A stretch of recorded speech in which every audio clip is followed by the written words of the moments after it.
Okay. We're gonna try this. Um, oh, thank you, Matt.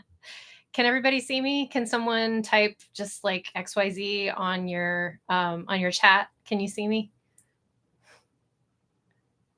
Okay. Okay, hi.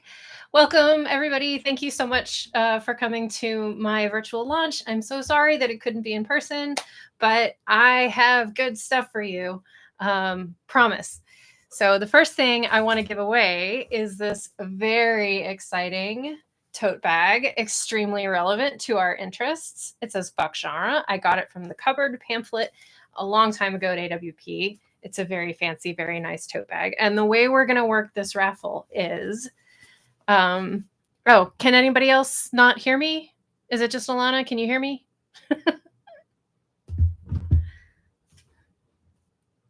Waiting for the chat. Okay.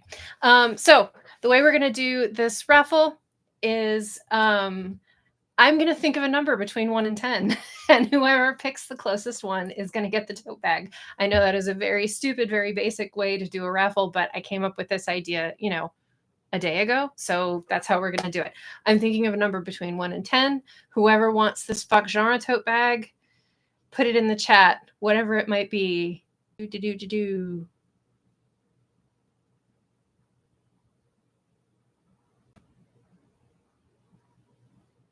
Okay. While we're working on that, abstain. Okay.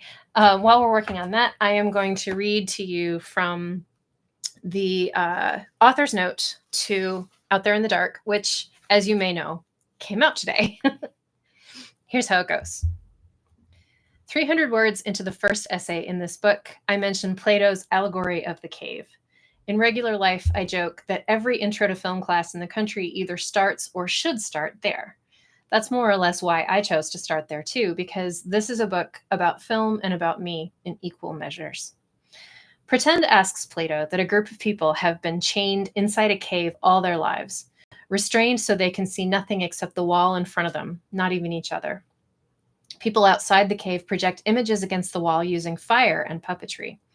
The prisoners believe that the images are reality because they know nothing else. As an allegory, it's loose enough to apply to multiple concepts. Plato's point was about relying on our senses rather than reason and intellect to interpret the world, but it's extremely on the nose for film studies. The shadow play on the cave wall is, changing solely technological development since 400 BC, a movie in a theater. Unlike Plato's prisoners, though, cinema goers enter the cave willingly, with full knowledge that the screen is not reality.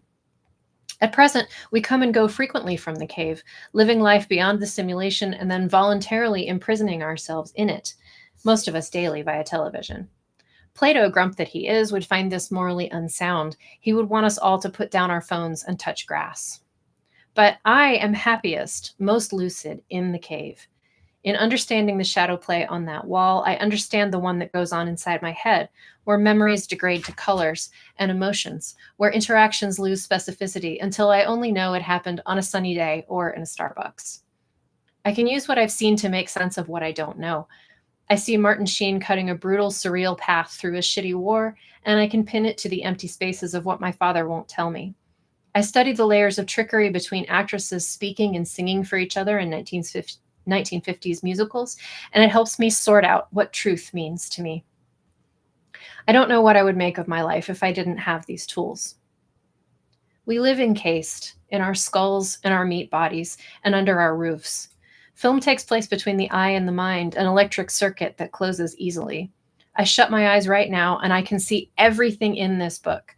The Von Trapp children walking down the stairs in The Sound of Music, Robert Duvall crouching amid yellow smoke in Apocalypse Now, Debbie Reynolds dancing and singing in the rain, Marilyn Monroe screaming at the men she loves in The Misfits, Orson Welles walking between an infinite pair of mirrors in Citizen Kane, Meryl Streep standing at the podium to accept her Oscar for Sophie's Choice, Maria Schneider crossing a street in Last Tango in Paris, Joan Crawford slapping her child in Mildred Pierce, Delphine Seyrig peeling potatoes in Jean Dielman. These men and women are strangers poised to entertain us, but I know them as I know my own arms and legs. Their images cohere in the darkness behind my eyes as easily as images of my father's smile or my mother's hands. The time in which critics did not take film seriously as an art form is over. But I feel that we have not yet truly reckoned with how entwined with media our emotional lives became by the end of the 20th century. I have tried on my own. The results are in here. Perhaps Plato has already performed this reckoning, telling us to permit no simulations in the Republic. They too easily trick and harm us.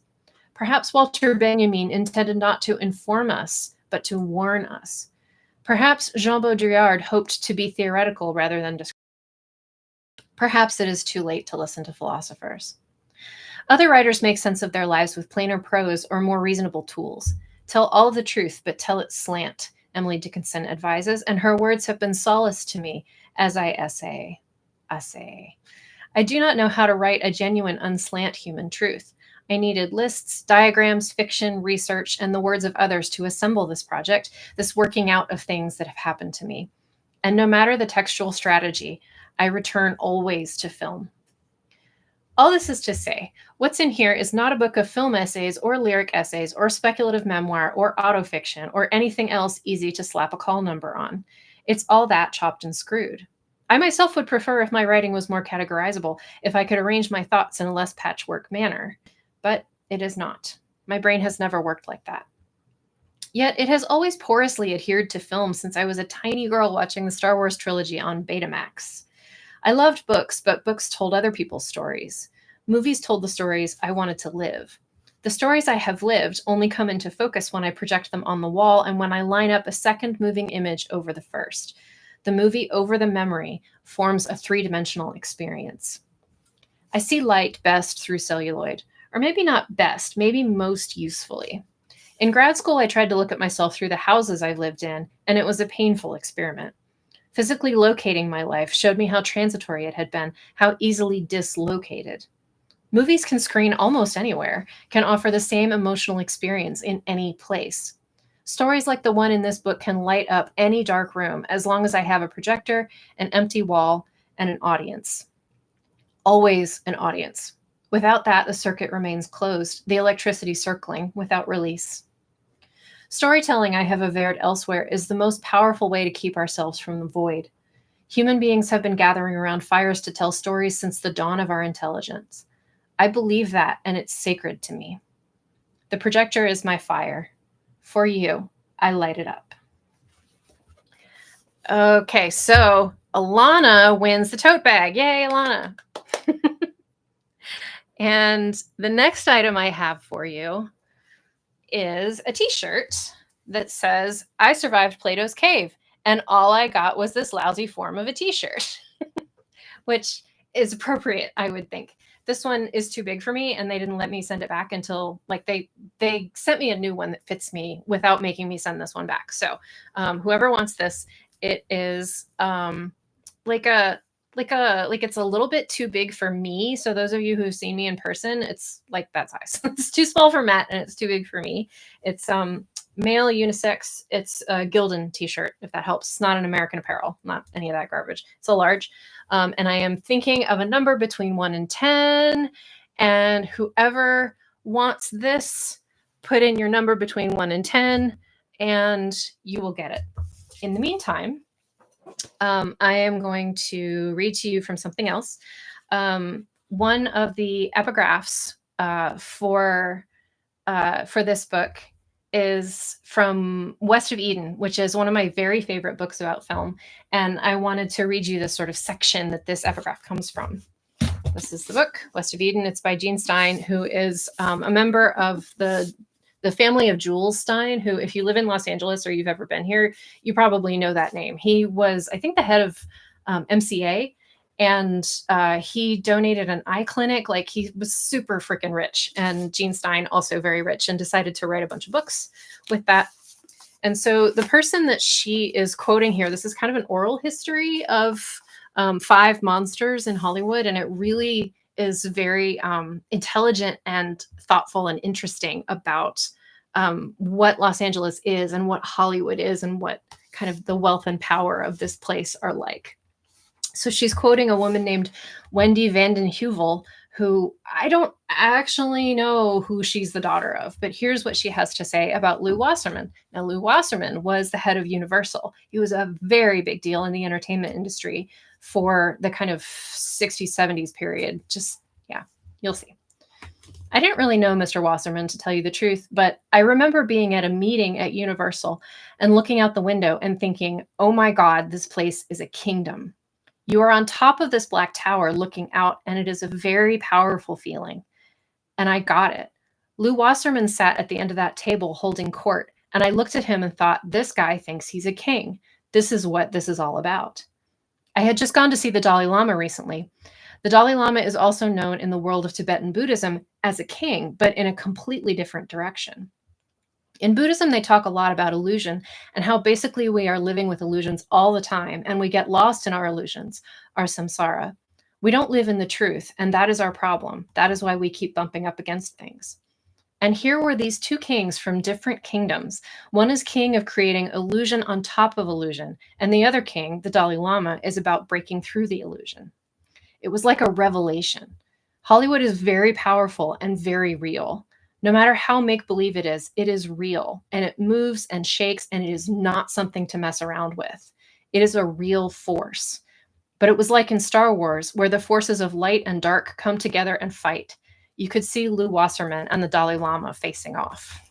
So the quote is, Hollywood is very powerful and very real, like that little section. And just, I wanted to give you some more context about that quote, because it really shook me the first time I read this book, that it was kind of exactly what I thought about Hollywood, but had a hard time believing, especially when I lived in the DC metro area where Hollywood isn't important, politics are important.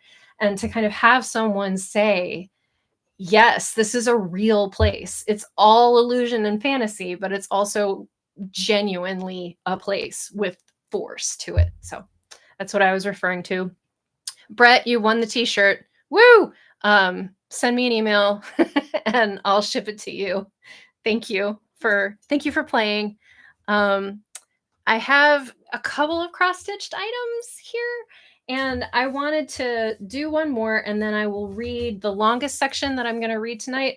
This is going to be a really quick event. I hope not even an hour, unless you guys have lots and lots of questions for me.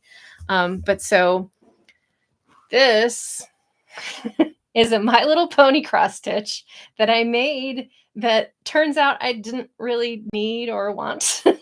So I'm thinking of a number between 1 and 10, and whoever wants this, please put a number between 1 and 10 in the chat, and I will send it to you if you win, unless Mike McClelland isn't here, and then he can win it if he wants it.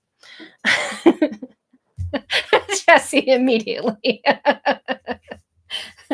Okay. So I'm going to read to you from this father film. This is an essay that's about Citizen Kane, and it's about Louise Brooks, and it's a little bit about Mary Pickford, and it's really, really mean to Peter Bogdanovich, but you would only know that if you're obsessive and cinematic like me. So I'm just going to read to you the sections that are about Kane and about me. Okay. What is there to say about Citizen Kane? The greatest of them all. Oof, intimidating.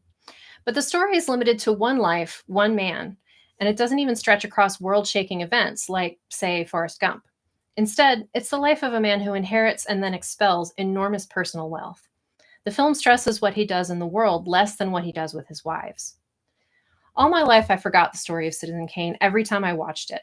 I remembered the camera work and the profound centrality of Kane as if he was the most important creature who'd ever struggled out of a womb. And I remembered the opening newsreel about Xanadu in pretty good detail. But the story, the progress of one event into the next, cause and effect, and everything after, eluded me. I think I know why. Or really, I have theories. Theory 1, the story of the movie isn't that well told. Impossible! This is the greatest of them all. It must be flawless. Well, no, it mustn't. There's a good chance that Wells wrote a mediocre screenplay and dressed it up in film craft and glitter glue. Theory 2, the story doesn't matter. This gives Wells more credit. Maybe he bent more of his attention to film craft than to a good screenplay on purpose. That's reasonable. Artists are allowed to set their own priorities. Theory 3, a life doesn't make a good screenplay. The biopic was not yet a well-established genre with conventions to smooth its way, and wrangling real lives into decent cinema takes a lot more effort than you'd think. And just a small note here, Matt can confirm this because we watched The Great Ziegfeld, which was an early Best Picture winner, and it was a biopic of Flo Ziegfeld, and oh my gosh, it was not a good movie. Theory 4. Kane is a great man doing great man things, and his journey bored me and left me cold. Maybe I didn't recognize the story of Citizen Kane because Citizen Kane didn't give me a reason to remember its story. Nothing in Kane's life includes space for me as an educated working woman. The affairs of great men are not inherently interesting, especially when they're fictional. The audience, whatever its identity, must be offered a foothold to stick around. There may be truth in all 4 of these theories, but the 4th one is the most interesting to me. It may seem too radical, so let me clarify. The affairs of great men are not inherently interesting. Plenty of thinking human beings don't care about great men, especially if the foundation of their greatness is inherited wealth or if they appear to commit no great deeds during the time the camera's on them. By which I mean freeing India with peaceful demonstration, ending the practice of slavery in a former colony via a short speech, or leading an ethnic group to a new homeland despite appalling oppression.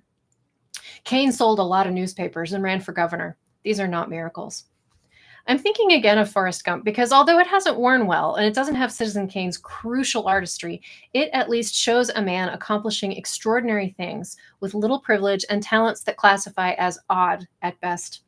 Kane fails a lot, swaggers a lot, and ends his life empty of love. I do not care. Of course, a key reason I do not care is that I'm female with no ambition to be great, or a man. Cinema used to play toward women more regularly, making subjects of them rather than objects. But across the 1930s, studios tuned the dial gradually toward men as the central characters for audience identification. Citizen Kane helped click the knob all the way over. Men were the subjects of films for most of the sound period of classical Hollywood cinema, which runs from the 1930s to about the early 1960s, and women were meant to identify with or submit to those subjects, no matter how little kinship existed between screen and viewer. I'm too modern and too feminist to fall in line when I watch Citizen Kane. I don't care about him. I don't want to be him or fuck him. Since the film is essentially a character study and he is the center from which all interest radiates, I don't retain the information necessary to remember the plot. But the plot isn't the point anyway. So what is? Sitting on my therapist's couch, I explain about the parade. It's a reward I imagine for myself in my wildest dreams, I say. She-Ra is there, and Buzz Aldrin, and Queen Elizabeth, and they're all cheering for me and my accomplishment. And yes, I know one of those people is not real, and the other one is dead. I don't care. I want Queen Elizabeth and She-Ra at my parade. And what would this parade be for, Karen asks me. My book, I say, whatever book makes a hit, because it's so amazing and everyone loves it so much that I actually get thrown a parade. Why a parade? Because it's like the ultimate celebration. They only throw parades for heroes. I want to be that good a writer that they call me a hero. I cringe saying this out loud, but there's momentum between us. It's a good session, and I have to tell the truth. Karen gets that twinkly smile she gets when I've said something endearing. Would you even enjoy a parade? Well, I say, and think about it. Because that seems like everybody would be looking at you. You don't like everybody looking at you.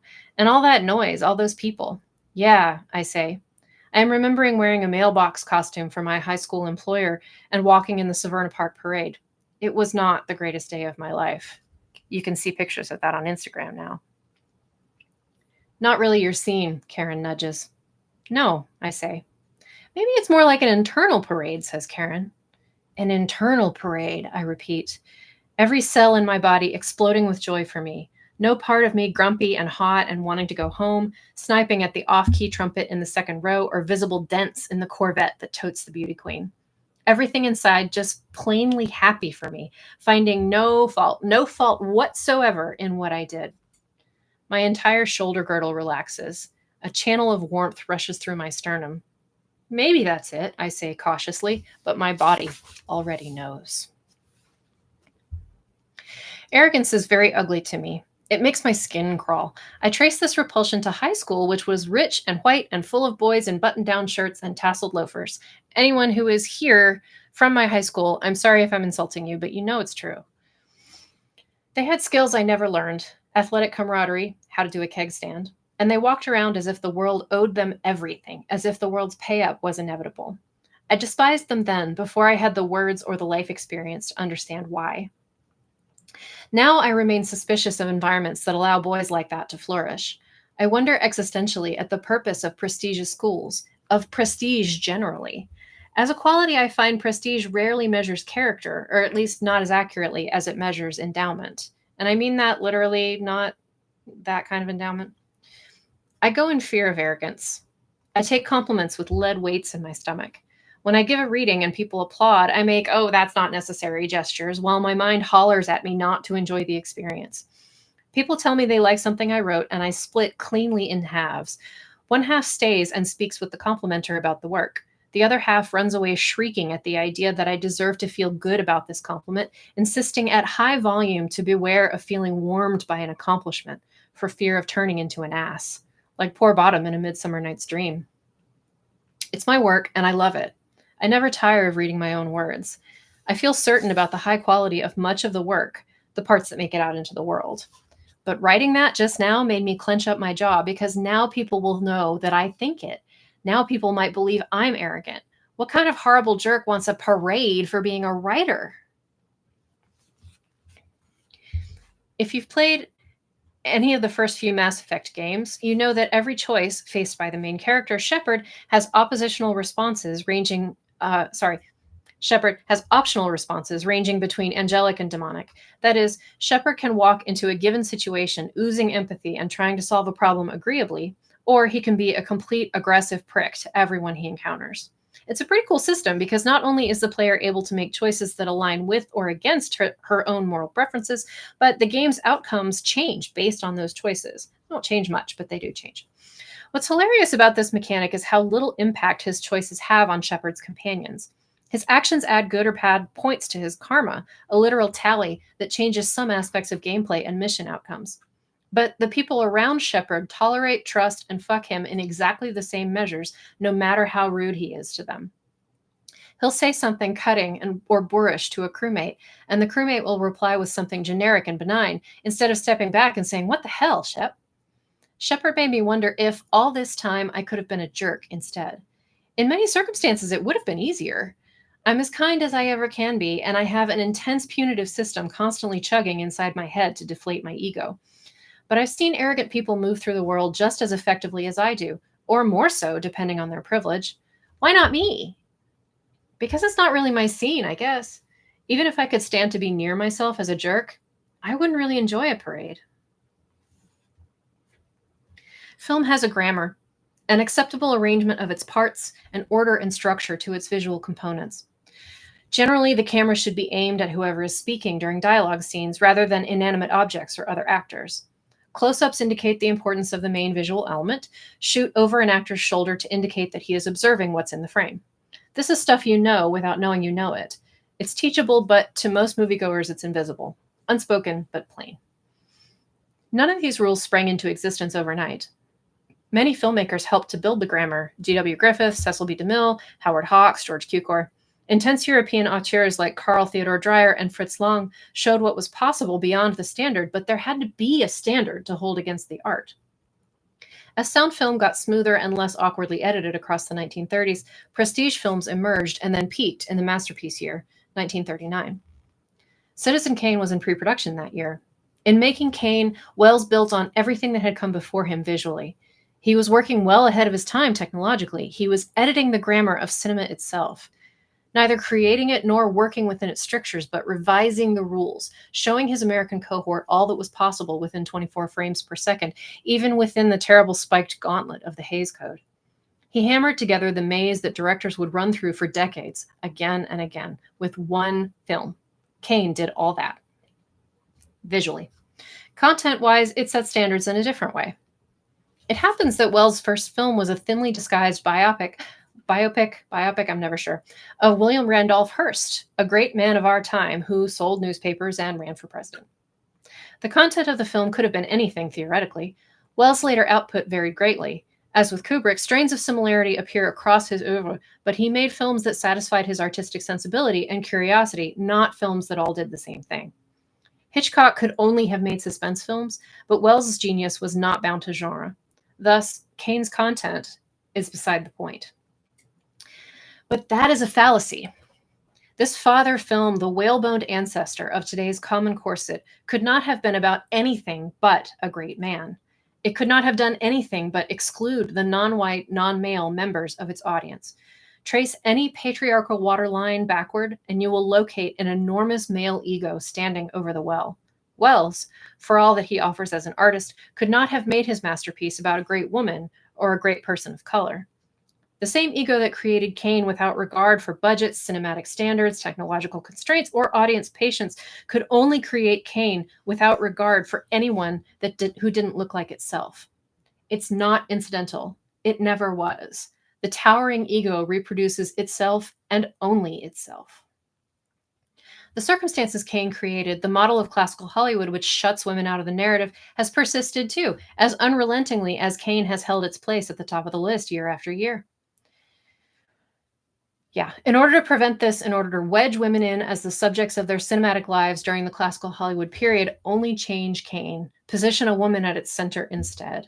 Let its influence permeate across the decades. Let its example inspire 1,000 others. But how? And, how I do that is like the point of the essay. Sorry. Okay. One more section. It's an act of arrogance to create art at all. It's a set of choices which prioritize the perspective of the creator, whether that perspective is translated to film or painting or poetry or hybrid imbricated essays. LOL. The creator speaks to the void, saying that her point is worth making, that her voice is worth hearing. That is an act of courage and of arrogance, if a common one. I truly have no idea whether a ratio exists between the size of the ego and the greatness of the art, or even the varietal of art. I've met breathtakingly arrogant people doing all kinds of art at all levels of success. Yet I know from doing it that directing a film, even on a tiny scale, involves projecting all-encompassing certainty, whether you have it or not. And I know that having certainty is easier than faking it. These facts draw people with unusual self-certainty into the profession. Writing is not like directing because the people you're ordering around do not have egos of their own. But both professions require remarkable willpower and patience, and each requires an honest accounting of its form's disposability. Compare early film to theater performances if you can. The play's performances aren't recorded. The films are screened for patrons' nickels and then usually burned. The work evanesces into nothing, into ash and memory. Today, films are preserved, physically written about, considered an art form, and yet dozens of films open every year, some portion every week, that are not meant to be remembered. They are meant to add to the studio's bottom line, grant some small fame to their players and some small entertainment to their consumers, and that's it until they show up in the bargain bin. Most movies are like that, disposable. I love and study cinema, and I can't fully accept this, even as I write it. Film must mean something. It must endure. It must influence and matter. But the majority of films don't. It took me longer to learn this about books. Hundreds of books go into print every year that are not important to their presses. A publisher makes a show of caring passionately about its books by tattooing a unique icon on every spine. But the market is crowded with mediocrity, and someone is releasing those books, but not autofocus. No. Mm-mm. These someones know full well that most books are going to fall out of print and be forgotten in 10 or 20 years, and that only some minimal percentage of what's left is going to mean something, endure, influence, matter. The authors sadly do not know this. Medium shot of Salieri, mourning that no one plays his music at all anymore. What lasts? What will endure? What cries out for permanence at the moment of its birth? How do you muster the temerity to make the answer my work? How do you set out to make Citizen Kane? How do you have the guts for that? Is it ego or is it something greater, something beneath or behind ego that knows better than the world? They never did understand my talent, according to Wells. Ultimately, I do want my parade. I do. I've got my rosebud already. Modesty and meaning are not my challenge. Pull me down Main Street on a float and let me wave to my fans. Celebrate me.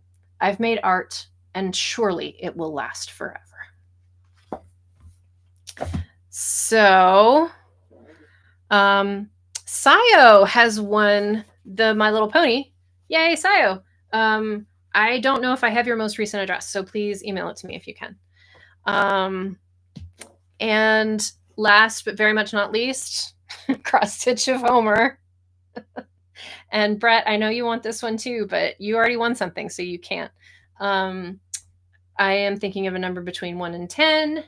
And whoever wants this little bitty cross stitch of Homer setting a cereal on fire, all yours.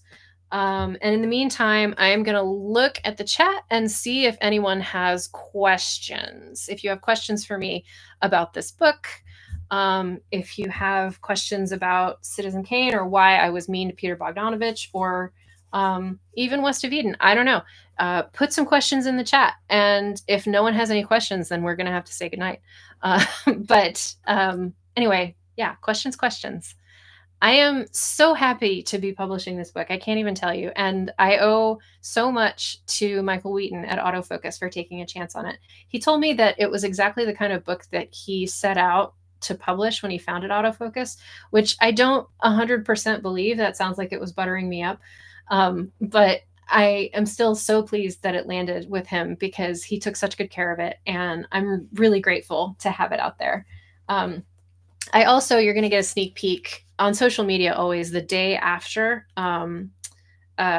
publication date. I always go through my acknowledgments and I post pictures of the people that I want to thank. And I'm just going to give a little preview of that. I don't know how many of you are here, but first is Michael, everyone at Autofocus. And then Lucas Baylor, who was a really good friend of mine in grad school, and he has vanished from the internet, unfortunately. So I don't know if he's ever going to know that I thanked him second.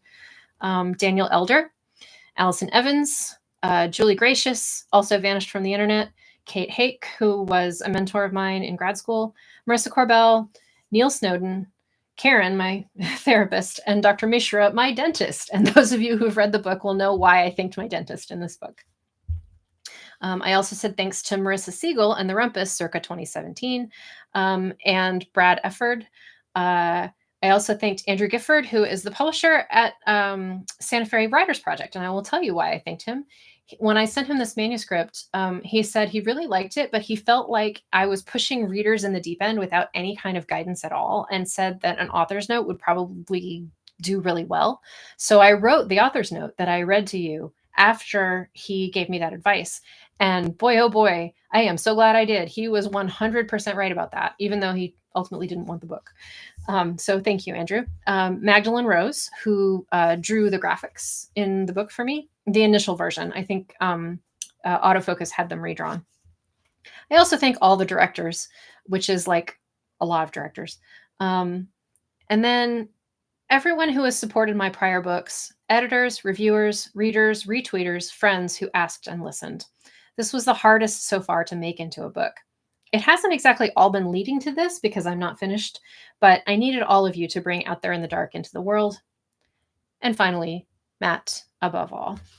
This is the 5th book that I've published and the 5th book that I have not dedicated to my husband, even though he is a saint and has, just supported me far and away beyond anyone's expectations ever. And yet somehow I haven't been able to dedicate a book to him. This one is dedicated to Rick Blackwood, who kind of set me on the path of writing about movies, and Chris Higgs, who set me on the path of writing weird shit. So I'm so sorry, Matt. I swear to God, I really believe the next one is going to be for you. I really, really do. Okay. Jason asks, I'm wondering how movie reviews have changed over the years, the expectations of reviewers in the time of Letterboxd. Well, that's an interesting question because I just last year I did a ton of research about Hollywood in the 1930s. And I can tell you that movie reviews used to be about the way they are on Letterboxd. They were really short and they told you what to expect. They were sometimes just as snarky as the ones on Letterboxd. And a lot of the time they focused on the stars because Auteur Theory didn't really appear until like 50 years after.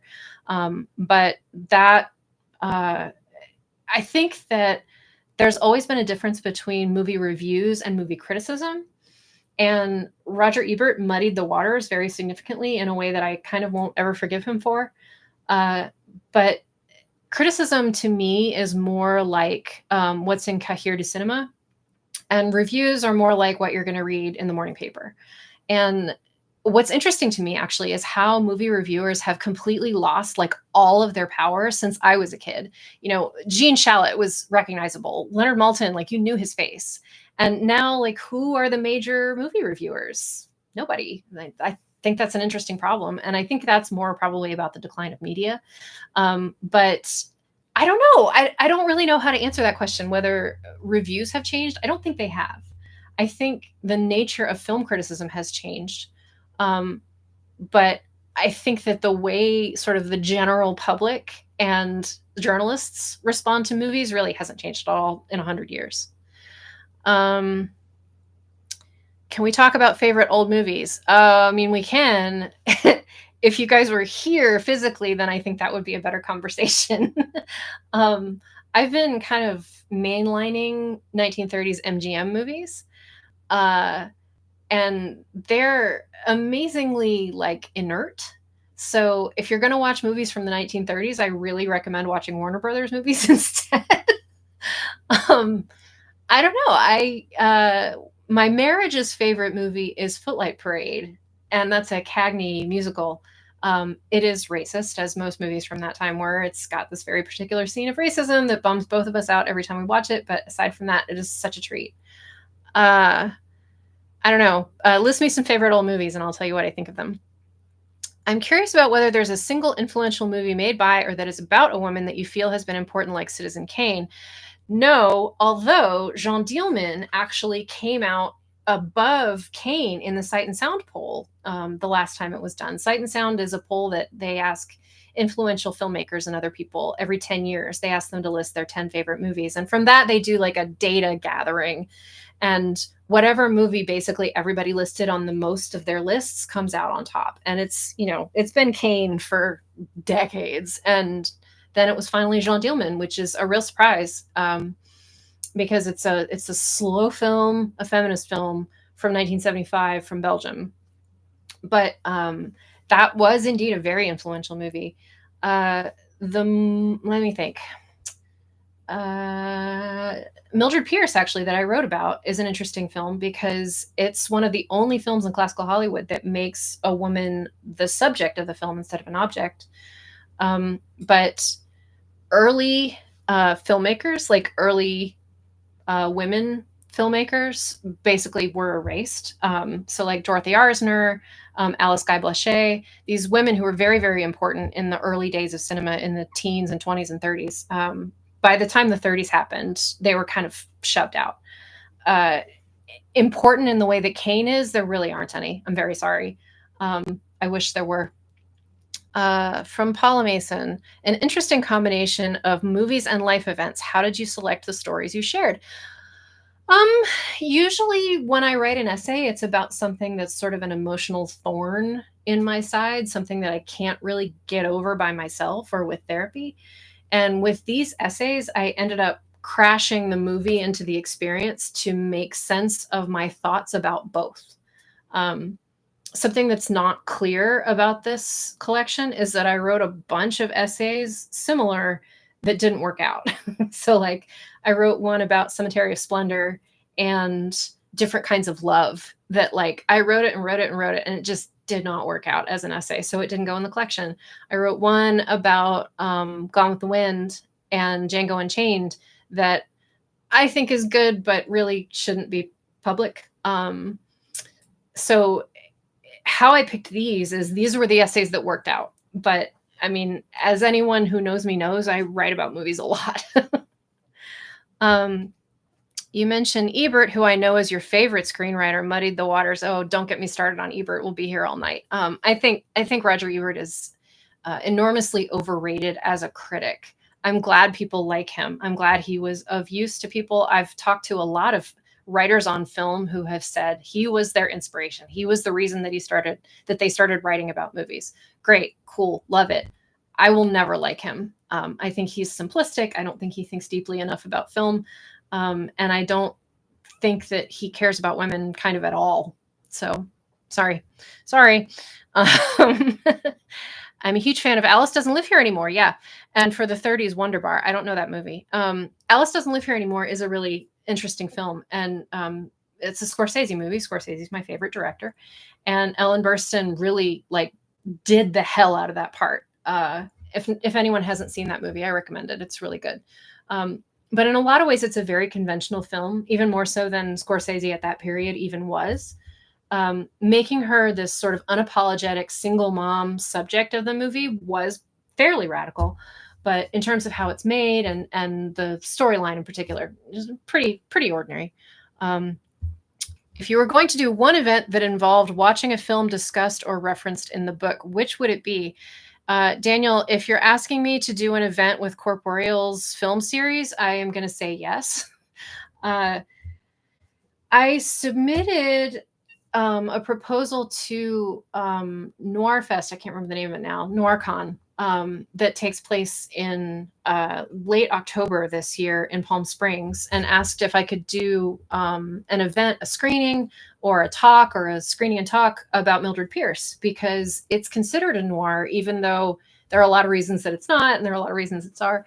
So I'm hoping to do an event about Mildred Pierce and to talk about what I think about the film's position on money, women, working, all of these interesting political topics that kind of were on the verges of Hollywood during those years. Other than that, I mean, I can talk about any of these. In terms of movies that I wouldn't mind seeing again, I mean, I never mind seeing Singing in the Rain. I can talk about that. I am interested in audience reactions to the Misfits. Like, I would really love to do a screening and talk to everybody out there about the Misfits, because I think it's a really flat, uninteresting film. But I know people who think it's great, and I want to know why. Like, I want an explanation for what they're seeing in it that I'm not seeing. So, like, if it was an audience talk movie, then I would want to talk about the Misfits. But yeah, I mean, other people have asked me that question, what film would you love to do a commentary on? And I'm like, I don't know, pick one. It'd be just about any of them. That seems like it's the last of the questions. Let me look. Oh, wow. So it's a tie between Michael and Adam Shaw, who gets The Simpsons cross stitch. And I'm going to give it to Adam because, Michael, you have a package on the way to you that is a cross stitch. Sorry, spoiler. Adam, please email me and send me your mailing address, and I am very happy to send you Homer's exploding cereal. If you don't know my email address, it's kcoldiron@gmail.com. If no one has any other questions, then I think I'm going to wrap it up. And I really hope that you enjoy the book. If you have thoughts about it, I would really love to hear them. This is the weirdest thing that I've published, and may be the weirdest thing I will publish. So I would love to hear from folks about it. And keep your eyes peeled for other stuff that's going to come out. I don't think that anyone has agreed to review this book, but there will be interviews coming in the coming days. I think 4. So if you have thoughts, questions, if you want to join. Oh, film essays. I do film essays every month at Patreon. Find my Patreon and pay me $3 a month to get my film essays. There probably won't be one this month because I am launching this book. But I have one cooking about Bette Davis. And yeah, this was fun. Thank you guys so much for coming. I'm so glad that I was able to give stuff away. Thank you. Mwah.